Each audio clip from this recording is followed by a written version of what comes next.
Some people scream, this stock is falling down. Some people scream, that stock is going up 20%, 30%. Someone is missing out on this profit. Sell off everything that I have. And sell off, sell off, sell off. Okay, fine. Buy my shares. Buy me 50,000 shares. Buy me 100,000 shares. Hello, good morning. Welcome to today's video. In this video, we'll look at the possibilities of loss and try to analyze or perceive risk effectively. Investing and the decisions that an investor takes are often based on emotions that are based on their past experiences, emotional action that are based on if they've won a big trade earlier, that takes a big toll on him. And these emotions, most often than not, they force a person to take a very hasty decision. It's like, tabartob karna hai. Something you have to do it immediately. Why does this happen? Why cannot a person control his or her emotion while trading in the market? What are the external factors that impact or that acts on that person to take a hasty decision? See, there are mainly four parameters that acts on a person, and it almost forces him to take a hasty decision. So what are these four factors that acts on you? Maybe it acts on me as well. It acts on anybody in the market, and it forces you to take a decision which is not in favor of the market, which is not in favor of your trading decision, which is not in favor of your wallet. So what are these four factors? Fear. Fear of what? Fear of loss, fear of missing out. We call it as FOMO. Now, what is fear of loss? Fear of loss is something we all understand. We all have this.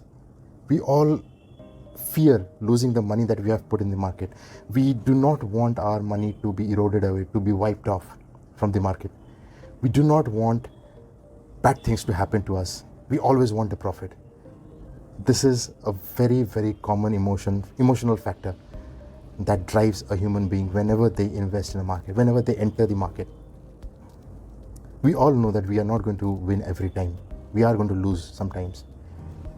But still, the urge, the want of win is always there. And that inculcates the fear of loss. FOMO, fear of missing out.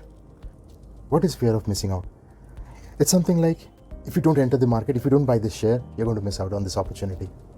If you don't buy this share at 100 rupees per unit, this share is going to go up to 105, 110 in just about a couple of minutes time, maybe within half an hour, 1 hour. And you're going to lose a 10% return on this. So it's that fear of missing out of that 10% return, or whatever it is. It's that fear of missing out which drives a person, you, me, or anybody, whoever is in the market. It drives a person to take a decision, a hasty decision. Okay, so this is the fear of missing out. Then comes, of course, greed. Greed is very bad. The money, the profit, the wealth that you see on the other end of this trade, of this risky trade that you were thinking of putting your money into, is so luring that you can't control it. It's just like, oh my God, this is the best biryani that I can ever have. Greed. You know what it's going to do? Well, in terms of food, it's okay. You can still have it. But if it's in the market, more often than not, you're going to be screwed. More often than not, you're going to be penalized. You need to be very, very aware and stay away from these two factors. External influence, the third factor. So what is an external influence? An external influence is something when, some brokers, I have seen it with my own eyes, they play a trick at the end when the customer calls up and makes a trade. They form a scenario. They make a scenario, surrounding you in such a way that, some people scream, this stock is falling down. Some people scream, that stock is going up 20%, 30%. Someone is missing out on this profit. And you know what happens? When the customer on the phone listens to this rumor, listens to this excitement that's going on in the stock field, in the field, or in the broking house would just listen to this conversation, would just listen to this hasty this excitement in the broking house, and they would say, okay, fine, sell off. Okay, fine, buy my shares, buy me 50,000 shares, buy me 100,000 shares, maybe 20,000, 10,000, whatever it is. Sell off everything that I have. These are called induced selling. When the broking house induces you, even when the market is not going anywhere, nothing is happening to the stock, nothing is happening, there is no news at all. The broking house induces you to take a trade, to make a trade, and you do it in a haste. You're sitting in an office, you're sitting in your office, you have called in to take an update on your position, but you listen to all these things and make a trade. That's so bad. Regret, the fourth point. Regret is a regret of missing out, a regret of losing out on a trade.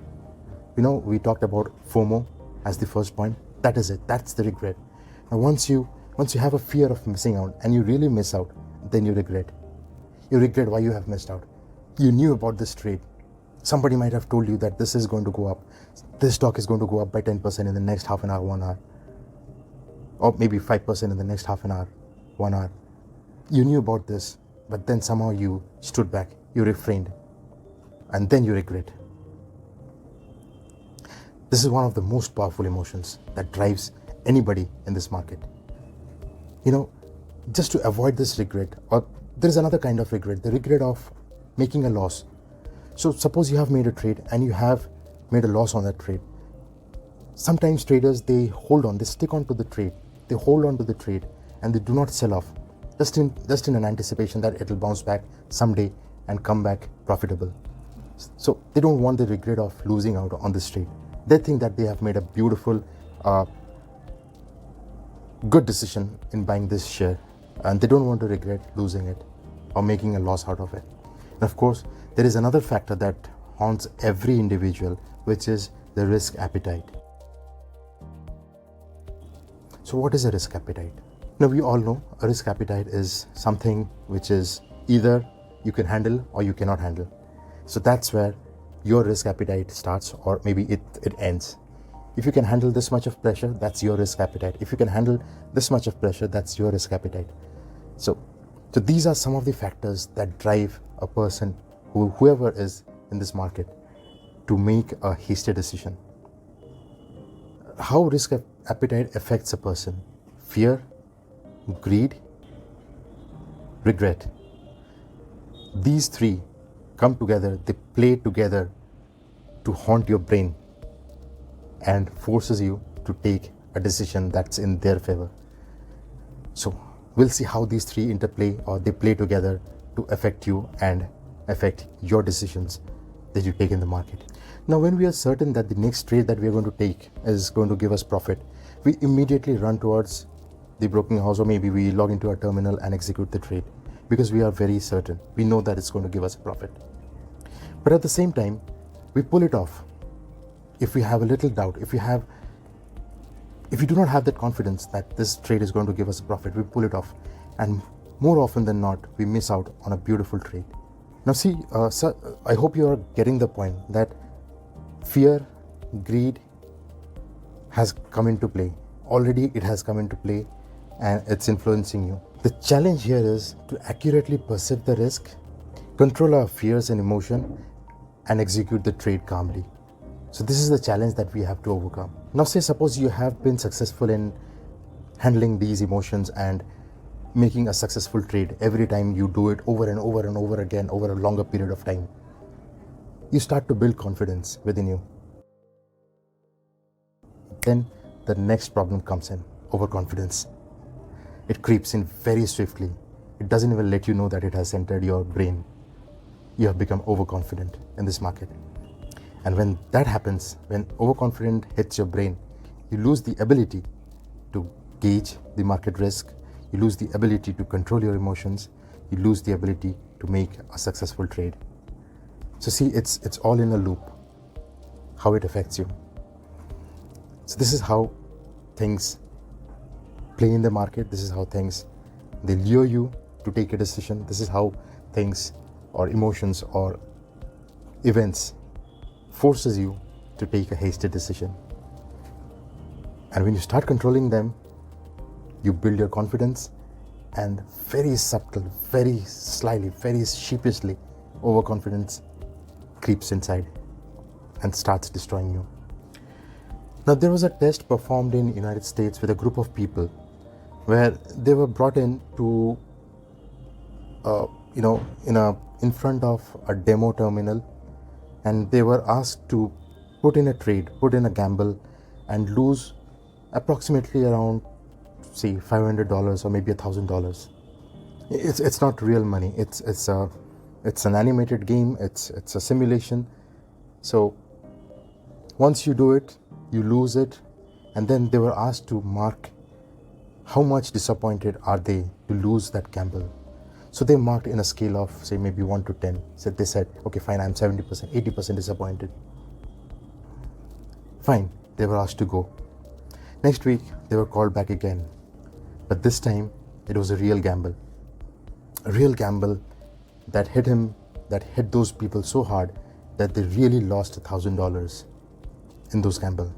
$1,000 each, maybe, probably. And now, then, after they have lost $1,000,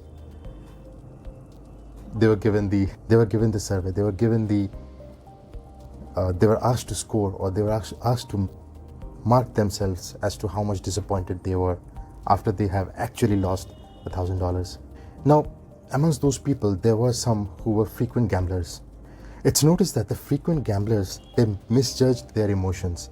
They did not understand how much or how bad they would feel after they had made a real loss versus how bad they felt when it was a virtual loss in the previous case. So they misjudged their own emotions. They almost marked themselves equally to those who were infrequent gamblers. So why did this happen? Why did frequent gamblers did not analyze or gauge their risk appetite properly? Why didn't they analyze their emotions properly? Then what is the difference? How is it that the non-frequent gamblers and the frequent gamblers, they scored almost equal points when they were asked to mark themselves? Here enters risk appetite. So see the test conducted above, as I discussed, it tells us that overconfidence and overtrading, okay, in that case it was gambling. So in the stock market perspective, overtrading and overconfidence actually hits your ability to accurately judge or analyze your feelings.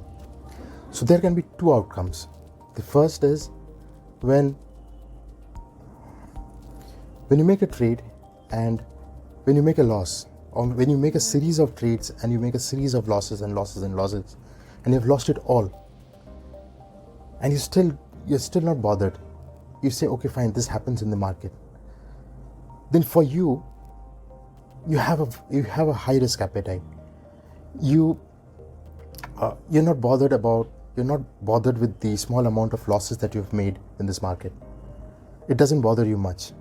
On the other hand, as an outcome number 2, if you have a less risk appetite, you would probably refrain from taking risk after 1 or 2 losses. So if you fall in type 1, if that's if your risk appetite is very high, you would reconsider or reframing your trading strategy. So if you start focusing on the feeling of loss that you make after a trade, you would probably start tweaking or maybe delaying your trading decisions, or start thinking about risks a little bit more than what you're right now. By doing this, you'll be able to manage risk more efficiently. You'll be able to execute trades calmly and rationally. You can stop taking impulsive decisions and make a bad trade. Now, when that happens, you will now wait for the big setup, the right moment for the trade. That's how you can analyze your risks, you can analyze your risk appetite, you can rethink your trade, you can reclassify your trading decision and place a safe, sound and secured trade. And if your outcome is number 2, which is you're already taking a safe bet, you need not do anything. You are already on the safe side. You're already taking safe bet, start or refrain from taking risky bets. Keep it safe as you have been doing. So if you're a high risk taker, try focusing on the consequences of your losses. This will stop you from taking decisions that will spoil your account balance. Okay? So that's it for today. Do take informed decision, analyze your trade, analyze your investments, and then take a proper informed trade calmly, peacefully, so that you make profits out of the major decisions that you take while trading. So that's all for today. Till then, SG signing off. Goodbye.